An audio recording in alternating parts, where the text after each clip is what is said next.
Hey, welcome to the show, Total Financial Solutions, Safer Money Hour. That's Arif Halaby. I'm Jeff Girard, your co-host today. Talking about your family's finances, ways to get out of debt, manage your money, plan for retirement. That's the focus here on the Safer Money Hour. Hey, I just want to encourage you to go to the KHTS app. Be sure to download the free KHTS app on your iPhones and your Android devices. Now you can listen to KHTS wherever you are. You can also get news, the latest updates, social media, and more. And best of all, you get to hear us anytime you want. Check out all of our podcasts. That's the KHTS app at the App Store or Google Play, whichever device you have. Let's talk about your family's finances, guys. Look, there are a lot of things happening in the financial and retirement landscape. I can tell you right now that there are some things that are happening and some undercurrents that may not be on our radar, and I can tell you what those are.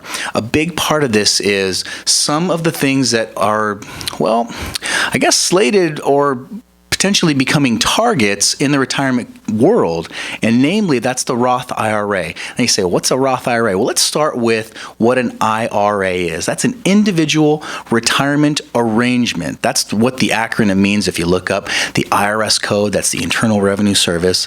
Those are the people that we typically have to pay before we pay anybody else. You know that. The IRA was designed as a tax shelter or a place that you can put monies, and originally it was designed to have a deduction or a tax benefit for the deposit of the dollar. So here's what I mean by that. If you go to a bank or a credit union or an investment company or any place where you can deposit money and save it, all right, places to save your money, when you put the dollars in, what happens? You put the money in, and if it's just a regular savings account, for example, because that's probably the easiest thing for people to identify with, a savings account, if you deposit the money, nothing really happens unless you tell the banking institution or that financial institution what to do. You can say, this is a regular savings. I'm going to put the money in and take it out when I please. You're probably not going to pay me any interest, so there's really nothing to consider there. And there's no tax implications. We just put the money in, take it out. If it is an IRA, an individual retirement account in this case, now the institution sets up a different type of account because now there's a different relationship that your money has with the government. Now in that regular savings account, you're not going to see that there's any tax benefit to depositing that money in there. But if you do that with an IRA, now you open up a host of different things that could benefit you tax-wise. Most people put money into IRAs for the reduction of their taxable income. For instance, if you put $5,000, well, let me back up. If you have earned income and you deposit $5,000 into an individual retirement account and you are eligible, there's always that little asterisk, if you are eligible by sitting down with your tax advisor, your CPA, your enrolled agent, whomever is preparing your taxes, it might even be you, but assuming that you are eligible to deduct the taxes or those monies that you deposited, let's say, for instance, you made $50,000 and you put $5,000 into that IRA and deducted it, you'd be taxed on $45,000. So that's a great way to start reducing some of your taxable income, and that's typically one of the first places people go because, look, banks, credit unions, it's easy. You don't have to have any investment experience. You just walk in, sign a couple pieces of paper. And in fact, I don't even think they have paper anymore. You just click a couple things on the kiosk and they're opening an account for you. Now you have an IRA and you've started saving for retirement. That's typically the first place a lot of people go because it is, generally speaking, one of the quickest ways to put money into a retirement vehicle. And you don't have any fees or any real investment experience or lack thereof to worry about because it is a savings account. Now, some people go above and beyond that, and they'll open up an IRA in other places. They'll buy investments, they'll buy annuities, they'll buy stocks, all sorts of things, whatever is available in the investment world. And if you can start to see this, the IRA has expanded all of the different places that you can actually save money, which creates a bit of a benefit for you. So if you're looking for a place where you're just going to put the money in, decide later on where you would like to invest some of those dollars or save in a different way than just a savings account, the savings account at the bank or the credit union is a great place to start. What it does is it gives you some latitude because once the monies are in the IRA, it's a great place now because now you have the choices to transfer, to roll over, and to basically move your money from one type of vehicle to the next. A lot of times, Jeff, as we see people with their retirement accounts, they don't have a strategy in place. And when we say that, it doesn't have to be that complicated. But ask yourself, why am I buying this retirement account? Why am I saving money? Why am I buying these investments or this annuity or the real estate? Because each one of those have a purpose. Now, for the most part, people go, oh, I don't know, my CPA told me to do it, or right. I want to save in taxes, or I know I should because my mom and dad said that I should put aside money. So a lot of times people are doing things, the right things, but for not necessarily the wrong reason, but for no reason. So when we're building our retirement accounts, each of these have a purpose. That Roth IRA, simple. When I retire, I don't want to pay tax on the distribution. Now that's important because if you're receiving pension or Social Security money or rental property or whatever else you might be doing, the Roth IRA, R-O-T-H, that Roth IRA, those distributions are tax-free. Very powerful in planning because there's basically, think of it this way, there are 3 10-year periods of time in retirement. Simple enough? I mean, we've seen that. Sure.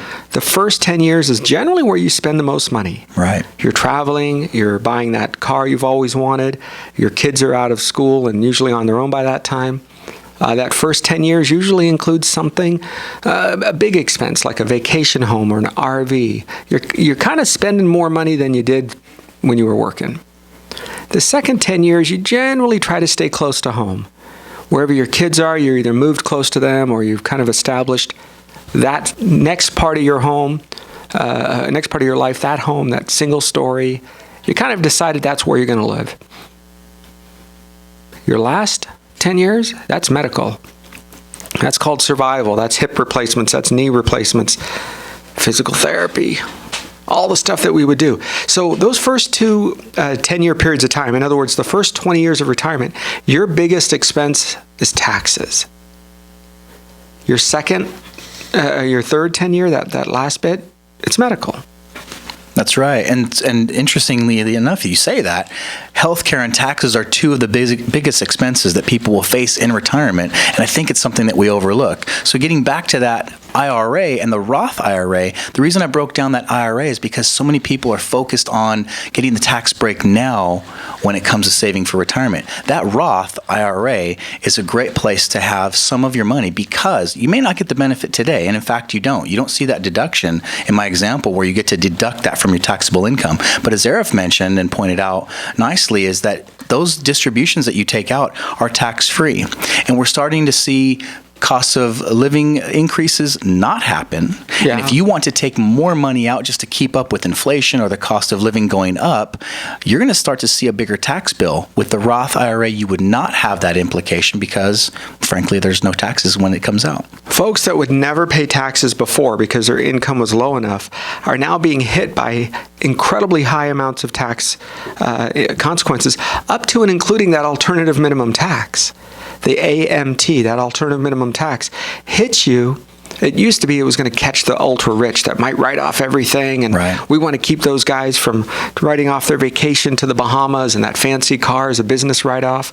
So they put in this ceiling that says that's nice, even though you might be an ultra rich or maybe you're employing a bunch of people. It doesn't matter. We're going to tax you.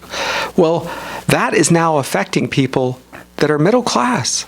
If you're a police officer and your wife is a nurse, if you're a doctor and your husband is an architect, that's middle class. I mean, those are okay jobs, nice jobs, but you are now being hit by alternative minimum tax that never would have hit you before. Blue collar workers, middle class, factory guys and gals are now being hit with a whole new tax world. This Roth IRA can help adjust some of that. Well, it's funny, you're talking to me in the past about, I love the story you've told where people are voting in a particular way and they're saying, hey, get those rich people, get those rich people. And next thing you know, there's a bunch of people running after you and you go, oh, wait, they're after me. I'm the rich guy. But you never planned on being that. That's right. And it just takes, middle class income, what we called middle class so long ago. Now we're in a different tax bracket. And I think, you bring up some other great points is the income that's coming in, you may not be spending it. It might be deferred to business expenses. It might be deferred to all these other places, but it's still imputed. It's still on you, and you still have to have that alternative minimum tax. So having more tax-free vehicles is what I'm getting at, is that we have to start looking at more of those measures. Look at the insanity, the lack of education. You would think today, with information being available on these iPhones and Android phones that are just available everywhere all the time, free information, Wi-Fi, all of that crazy stuff. And yet, there are folks that still don't understand the difference between socialism and communism and capitalism and the progressive left and the conservative right.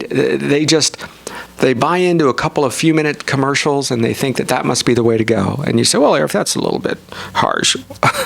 Look at the most, what you might call, educated people around, right? You might think people that are in school. Man, they have access to professors with an email, or even just walking up and speaking to some of what we might say are the brightest minds. And yet you have mass amounts of students supporting socialism with Bernie Sanders. I love it. These kids make no money. They pay no taxes. They don't have a mortgage. They don't employ anybody. In fact, they're usually in debt. And they're thinking, they're telling us who to tax and how to spend somebody else's money. You're like, that's like if I was a renter in your apartment, and they came and they said, we're going to vote in rent control, and there's a 20-unit apartment, and the owner lives down the street. So we're going to vote whether or not we should have rent control, which means your rent doesn't go up. So the 20 of you that live in the apartment, what do you think?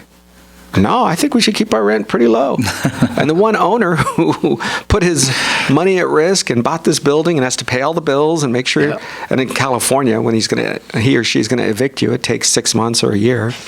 That person gets one vote, and the 20 people in the apartment says, no, we're going to keep it. Oh, man, it was so close. 20-1.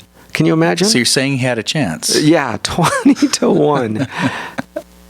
Look, I'm not. It's a commentary on the ignorance, the depth of ignorance that our supposedly educated college students have when it comes to the financial world. Look, there's greed, hate it. There's greed on other sides. There's hate it, got it, okay. But the normal giving somebody a chance to save and plan, if you don't think taxes have to go up, I'll give you an example. I saw somebody recently said, you know what, the deficit is less under President Obama.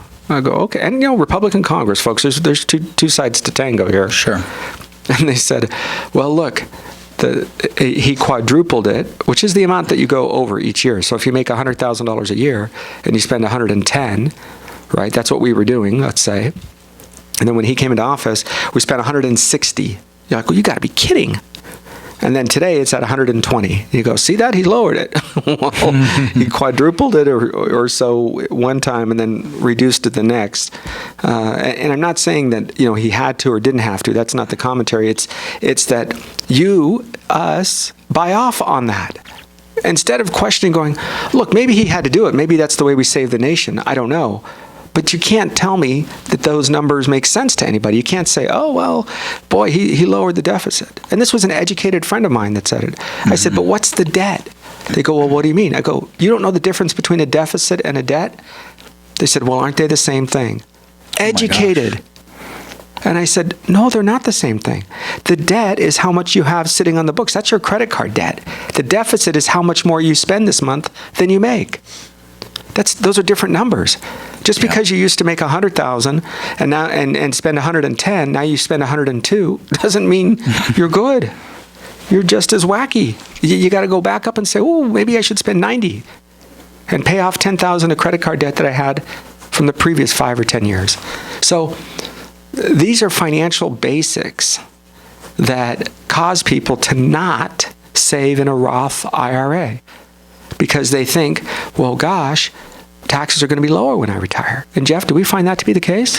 It's almost the opposite in so many cases we've seen lately, because what you're doing in your earning years is you're finding write-offs. Look, I can say it personally. For me, I have 5 children. That's the most kids I'm going to have, and I can only write them off for so many years. Having a spouse, I can only write that person off for so many years. Having a house mortgage, I can only write that off for so many years because the kids grow up, and you're always going to have your spouse, hopefully, but your kids grow up and move out of the house. Your little tax write-offs run out the door.